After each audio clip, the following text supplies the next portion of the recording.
सांगली जिल्ह्यातल्या सर्व बाळूमामा भक्तांसाठी आनंदाची बातमी. महिन्याच्या प्रत्येक अमावस्येला सांगली ते आदमापूर एसटी बस सेवा येत्या अमावस्येपासून म्हणजे बुधवार दिनांक 5 जून 2024 पासून संध्याकाळी 6 वाजता आदमापूरला जाण्यासाठी पहिली एसटी बस सेवा सुरू होत आहे.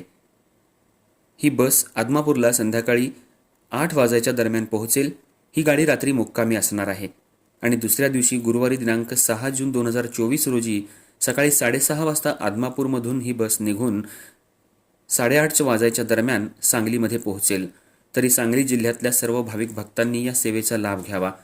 ही एसटी बस सेवा सुरू करण्यासाठी सांगलीचे विभाग नियंत्रक सुनील भोकरे, भोसले मॅडम, माने मॅडम, घोगरे साहेब यांचं सहकार्य लाभलं.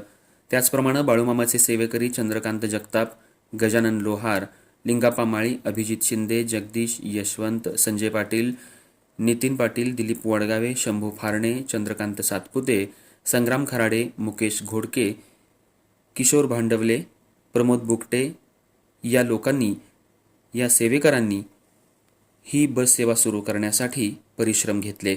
अर्थराज्य न्यूज मराठीसाठी कवठे महांकाळ प्रतिनिधी जगन्नाथ सकट.